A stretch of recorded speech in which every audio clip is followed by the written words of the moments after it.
Hello learners.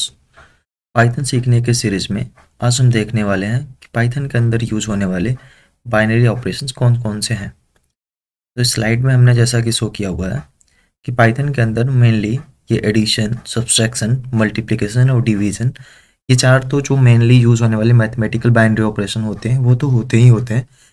और last के ये जो दो बाइनरी ऑपरेशन है जिसको हम कहते हैं पावर, एंड ये जो परसेंटाइल साइन के साथ हमने रिप्रेजेंट करा हुआ है जिसको बोलते हैं रिमाइंडर। तो ये मेनली 6 टाइप के हमारे बाइनरी ऑपरेशन हैं जो कि हम पाइथन में किसी प्रोग्रामिंग में यूज करते हैं। तो ये तो हो गया इसका थ्योरी पोर्शन। एक बारी ब्रीफ में हम स्टार्टिंग के चार अपने जो मैथमेटिकल बाइनरी ऑपरेशंस हैं उनको, और लास्ट के ये जो 5th एंड 6th नंबर पे पावर एंड रिमाइंडर के बाइनरी ऑपरेशन को देखेंगे, और उसके आगे हम इनका प्रैक्टिकल भी देखेंगे। तो इसको देखने के लिए हम चलते हैं आपको लेके अपने विजुअल स्टूडियो कोड में, और वहाँ पे हम देखेंगे इनका प्रैक्टिकल। तो हम आ गए हैं विजुअल स्टूडियो कोड में, और यहाँ पे हम नॉर्मली देखने वाले हैं कि हमारे बाइनरी ऑपरेशंस कौन कौन से होते हैं। तो सबसे पहले नंबर पे हमने जैसा कि सिंपली दिखाया था कि हमारा था एडिशन।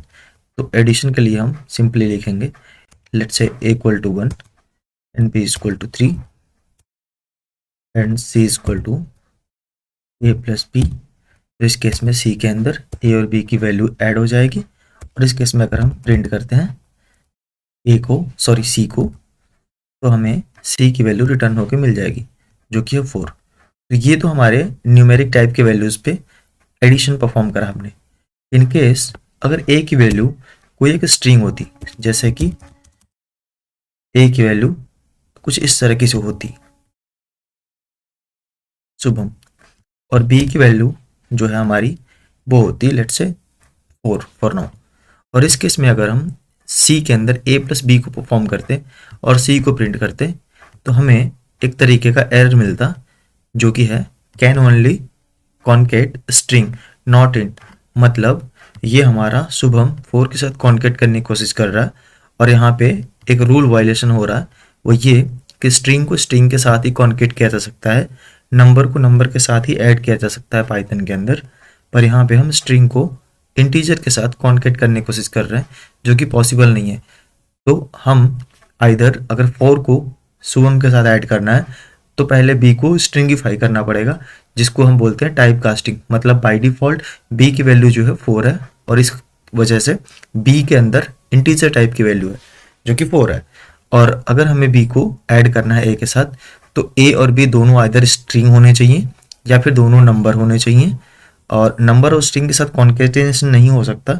इसलिए इस केस में लेट्स से बी को टाइप कास्ट करने के कई तरीके यहाँ पे हो सकते हैं। जैसे हम लिख सकते हैं b equal to str b, मतलब b को हम स्ट्रिंगिफाई कर रहे हैं। हमने एक मिस्टेक की है, ये होता है str। तो हमने लिखा b equal to str b, मतलब b की वैल्यू को स्ट्रिंगिफाई करो एंड अगेन b के अंदर ही डाल दो। तो अभी b की वैल्यू कुछ इस तरीके से हो जाएगी, कुछ इस तरीके से। पर बाय डिफॉल्ट अभी b की वैल्यू 4 है, हम 4 रखेंगे। हमने यहाँ पे टाइप कास्टिंग कर ली इस लाइन के अंदर, और उसके बाद c की वैल्यू हम a और b के को ऐड करके गेट करने वाले हैं। और इस केस में अगर हम इस प्रोग्राम को करते हैं एग्जीक्यूट, तो हमें जो वैल्यू मिलता है वो है शुभम 4। मतलब स्ट्रिंग के अंदर जो होता है एडिशन, एडिशन का मतलब कॉन्केटिनेशन होता है, तो हमेशा स्ट्रिंग के साथ स्ट्रिंग एसोसिएट हो जाता है, कॉन्केट हो जाता है। और इंस्टीड हमने अभी इसके पहले एग्जाम्पल में जो देखा था, दो न्यूमेरिक वैल्यू आपस में ऐड हो जाती है। तो ये एक रूल था जो कॉन्केटिनेशन और एडिशन में हमेशा प्रॉपर होना चाहिए। तो यहाँ पे जो ध्यान देने वाली बात है वो ये है कि हम हमेशा दो नंबर यानी दो इंटीजर को ही एक दूसरे के साथ ऐड या सम कर सकते हैं, और दो स्ट्रिंग को ही एक दूसरे के साथ कॉन्केट कर सकते हैं। कभी भी एक नंबर एक स्ट्रिंग के साथ कॉन्केट नहीं हो सकता, और कभी भी एक नंबर एक स्ट्रिंग के साथ ऐड नहीं हो सकता। ये देखेंगे सब्ट्रैक्शन में हम देखते हैं a equal to 1 and b equal to 4, और c इक्वल टू हम लिखते हैं a माइनस b, और c को प्रिंट करने की कोशिश करते हैं।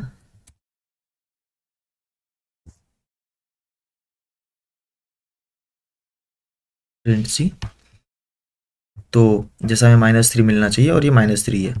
और यहाँ पे सेम वही रूल है हमारा अगेन कि हम कॉन्केटिनेशन जैसे या फिर एडिशन अगर इंटीजर इंटीजर के बीच और स्ट्रिंग स्ट्रिंग के बीच ही कर सकते हैं, तो यही सेम रूल हमारा सब्ट्रैक्शन के लिए भी अप्लाई होता है। और सेम अगर हमें मल्टीप्लिकेशन निकालना है तो हम जस्ट यहाँ पे एक स्ट्रिंग का साइन देंगे। ये वाली जो साइन है एस्ट्रिक, एस्ट्रिक का मतलब पाइथन के अंदर मल्टीप्लिकेशन होता है और इस केस में ये मल्टीप्लाई कर देगा। And same goes for division. अगर हम ये सिंबल देते हैं a डिवाइड बाई b, तो जैसे 1 डिवाइड बाई 4 0.25 होता है, तो ये 0.25 हमें रिटर्न करके दे रहा। तो ये तो 4 बेसिक हमारे पाइथन के अंदर बाइनरी ऑपरेशन थे जो कि होते हैं सारे प्रोग्रामिंग लैंग्वेज में। इसके बाद लास्ट के 2 हमने देखे थे 5th और 6th नंबर पे, जो पावर एंड रिमाइंडर था। तो अगर हमें a डिवाइड बाई b देखना है तो 1 डिवाइड बाई 4 हमें 0.25 मिलता था, और रिमाइंडर साइन के साथ ये हमें हमेशा रिमाइंडर देता है। अगर मैं 4 को 1 से डिवाइड करने की कोशिश 1 को 4 से डिवाइड करने की कोशिश कर रहा हूँ, तो ये हमें हमेशा 1 रिमाइंडर दे देगा, जो कि रिमाइंडर का मतलब नॉर्मली जो मैथमेटिक्स में होता है वही होता है। लेट्स से यहाँ पे मैं अगर 5 देता हूँ, a equal to 5, b equal to 4 और a डिवाइड बाई 4, तो 4 से 1 टाइम चला जाएगा और जो 1 रिमाइंडर बच जाता है वही वैल्यू रिटर्न होकर हमें c के अंदर असाइन हो जाएगी और मिलेगी। तो यहाँ पे हम देखते हैं, और अगर यहाँ पे हम 7 देते हैं, 7 डिवाइड बाई 4, तो हमें इस केस में 3 रिमाइंडर मिलता है। तो रिमाइंडर सिंबल हमें डिवीजन के अंदर जो रिमाइंडर बचता है वो गेट करने के लिए यूज किया जाता है। और अगर हमने मल्टीप्लिकेशन में जैसे एक सिंपल एस्ट्रिक दिया हुआ था, इस एस्ट्रिक के साथ अगर हम एस्ट्रिक को डबल कर देते हैं, तो इस केस में हमेशा इसका मतलब हो जाता है पावर, मतलब पहली वैल्यूज के पावर सेकेंड वाली वैल्यूज। मतलब अगर हम यहाँ पे 2 देते हैं और 2 के पावर यहाँ पे 3 देते हैं, लेट्स से हमने a इक्वल टू 2 दिया, b इक्वल टू 3 दिया। अब यहाँ पे a डबल एस्ट्री b का मतलब हुआ a टू द पावर 3। तो यहाँ पे जो c के अंदर वैल्यू असाइन हुई वो 2 के पावर 3 की वैल्यू असाइन हुई। तो इस केस में अगर हम प्रोग्राम को एग्जीक्यूट करते हैं तो रूल के हिसाब से ये हमें 8 रिटर्न करना चाहिए, जो कि यहाँ पे कर रहा है। और यहाँ पे अगर हम 4 कर देते हैं तो 2 टू द पावर 4 होती है हमारी 16, तो ये 16 वैल्यू हमें यहाँ मिल रही है। तो ये होता है हमारा पावर गेट करने का तरीका मैथमेटिकल ऑपरेशन के अंदर। पाइथन के अंदर ये 6 टाइप के बेसिक हमारे बाइनरी ऑपरेशंस होते हैं जो कि हम मेनली पाइथन के अंदर परफॉर्म करते हैं।